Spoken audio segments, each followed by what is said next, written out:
뜨겁습니다. 특히 3파전 양상이라는 분석이 많이 나오고 있고 심상정 의원이 이 지역에서 당선이 됐고 낙선도 됐던 적이 있었는데 이번에는 단일화가 이루어지지 않았다. 무슨 말이냐면 문명순 후보의 과거 여론조사 기세가 심상정 후보나 이경환 후보의 기세와 만만치 않다. 그리고 미래통합당의 이경환 후보도 이 지역에서 꽤 선전을 하고 있다. 그래서 과연 심상정 후보가 이번에도 당선이 될 수 있을지 당선이 못 될지가 상당히 관건이라는 건데 윤태곤 실장님 특히 고향갑을 많은 전문가들이 야 이거 모르겠는데? 이런 반응 보이고 있습니다. 고향갑은 이제 두 가지 의미가 있는 게 심상정 후보가 생환을 할 것이냐. 그러니까 과거에 심상정 후보가 낙선했을 때는 3파전 구도였었고 네. 당선됐을 때는 단일화가 되거나 쏠림 현상이 있을 때였거든요. 예. 이번에 문명순 후보가 만만찮아 가지고 지금 뭐 전문가들 볼 때 셋 중에 누가 돼도 이상하진 않다. 아 그래요? 예. 그렇게 보는 것이고 또 하나는 고향의 전반적인 것.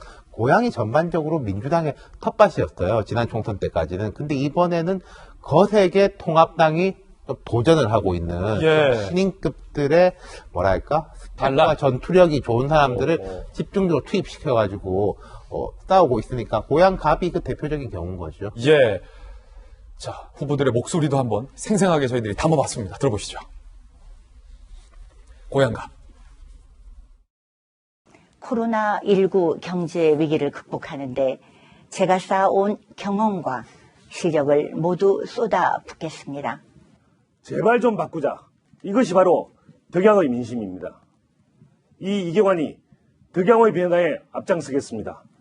저 심상정이 시작한 덕양의 변화 완성시킬 수 있도록 좀 여러분들의 전폭적인 성원을 부탁드립니다.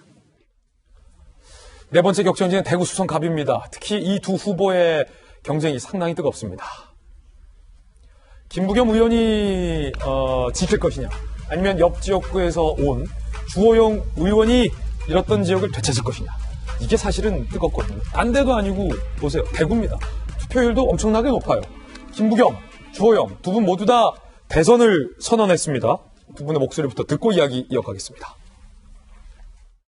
예산을 준비하고 있습니다. 그 100조 그 중에서 대구 경북 중소기업을 살리는 몫을 확실히 챙겨오겠습니다. 정부가 재난특별지역됐는데 조속히 풀어서 여러분 재산권 행사에 아무런 지장이 없도록 하겠습니다. 야, 이거 사실은 누가 되더라도 전혀 어색하지 않은 결과예요. 김부겸, 주호영, 김부겸 이기더라도 아슬아슬, 지더라도 아슬아슬 그럴 것 같아요. 네네. 사실은 김부겸 의원이 지금 저 지역에서 재선을 좀 노리는 거 아니에요? 예. 저 지역에서. 지난번 선거 때 당선됐을 때 굉장히 놀라움을 줬었어요. 왜냐하면 저기는 뭐 누가 뭐라고 하더라도 지금 민주통합당, 지금 보수 지역의 텃밭 중에 텃밭인데 그곳에 가서 지역구도를 깨보겠다고 도전했고 첫 번째 도전에서 실패를 했고 두 번째 도전에서 성공을 했거든요. 그만큼 주민들의 마음을 얻었다는 거죠. 네.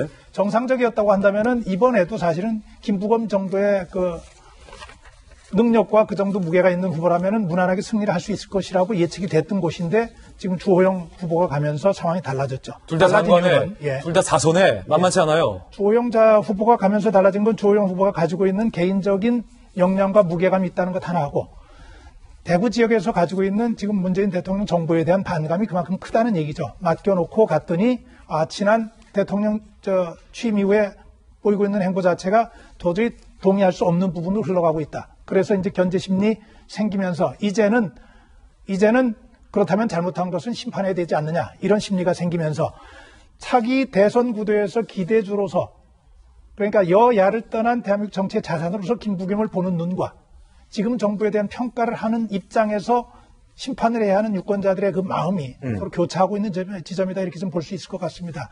개인적으로는 저 부분이 그야말로 김부겸 의원이 이번 바람을 뚫고 승리를 한다면 이낙연 후보를 능가할 수 있는 지금 대권 주자로서 거론되고 있는 굉장히 강력한 후보로 등장을 할 것이고 그런 면에 있어서는 저는 그 김부겸 후보가 가지고 있는 개인적인 장점과 합리성 이런 게 꽤 도움이 되지 않겠나 싶은 관심입니다. 예. 저도 아주 관심 있게 지켜보는 부분입니다. 이번 선거 결과에 따라서 과연 앞으로의 전국 시나리오가 어떻게 가능할 건지 예상 가능한 4가지 시나리오를 저희가 한번 예측해봤습니다. 함께 보시죠.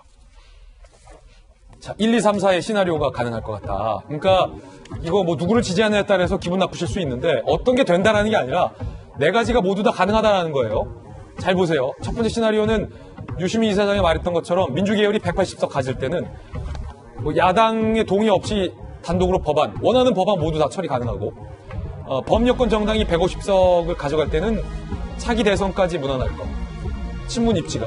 그리고 정반대로 통합당과 한국당 지금 야권이 150석 이상을 가져가게 되면 1당을 뺏어옵니다. 국회의장도 가져와요.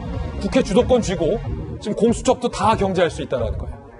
네 번째, 통합당, 민주당 모두 다 과반에 실패했을 때 그럴 때는 국회 상황이 상당히 복잡해집니다. 민생당, 정의당, 국민의당이 누구를 지지하느냐에 따라서 상당히 국회 안에서 정치가 치열해진다는 거죠. 저희 경우수에 빠진 게 하나 있긴 있어요. 그래요? 이것은 뭐 한쪽한테 일방적인 이야기일지 모르겠지만 여야에서 동시에 나온 이야기니까 200석 이상을 민주당과 시민당 등 범여권을 가져갈 경우 개헌까지도 할 수 있다라는 경우수가 있거든요.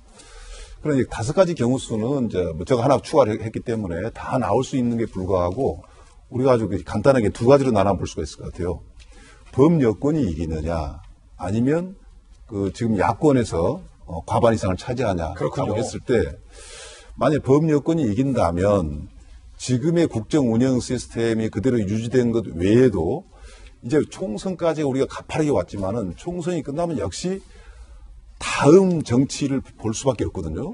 아마 더불어민주당은 당장에 제1당이 된다면 국회의장은 누가 할 것이냐, 네. 또 원내대표는 누가 할 것이냐로 끝나는 게 아니라 바로 당대표가 누가 갈 것이며 그렇다면 그 다음에 대선 내에 나갈 사람은 누구냐 이렇게 서로 짝짓기 내지 새로운 추임새를 만들어 가다 보면 예. 아마 범여권 즉 더불어민주당을 중심으로 과반 이상의 승리를 하면 전국의 주도권도 잡지만은 자체적으로 엄청난 큰 변화가 또 여권에 생길 수밖에 없다라는 거 하나 말씀드리고 네. 그것만큼 비례한 만큼 야권도 큰 변화가 올 수밖에 없다. 이것이 하나의 시나리오의 전반전이라고 볼 수, 하나로 볼 수 있고 50%로 볼 수 있고 또 하나는 역시 야당이 승리할 경우가 있을 거 아닙니까? 야당이 승리를 한다라고 한다면은 지금 야당에서 황교안 체제 중심으로 나가는 그런 어떤 시나리오가 나올 가능성이 이제 굉장히 큰 반면에 그렇군요. 여당에서는 이제 사실 이제 협치 내각을 어떻게 할 것이냐부터 시작해가지고 국정 레임덕이 오면 이것을 만회하기 위해서라도 레임덕이요. 또 하나의 큰 변화가 올 수밖에 없다. 여권 내에서. 그래서 저는 전반적으로 그렇습니다. 이번에 선거 결과는 아마 선거가 끝나고 나면 그럴 거예요. 역시 대한민국 국민들은 현명한 결정을 내려줬다. 네. 어떤 그 결론이 저는 나오든 간에 여든 야든 지금까지 정치는 저는 최악의 정치를 저는 해왔다고 봅니다. 반성하다. 그 최악의 정치가 변화할 수밖에 없는 그런 새로운 정치에 저는 출발이라고 보기 때문에 어떠한 경우수도 우리 대한민국 정치는 지금같이 정치는 되지 않을 거다라는 이야기를 자신 있게 제가 말씀드릴 수 있겠습니다. 예. 과연 어떤 시나리오가 펼쳐질까? 여러분들의 예측과 생각은 어떠십니까? 의견 보내주시기 바라겠습니다. 저희들은 아직 끝난 게 아닌데 평소보다 조금 광고를 좀 일찍 먹고 다시 돌아와서 준비된 이야기 많거든요. 60초 후에 돌아와서 그거 하겠습니다.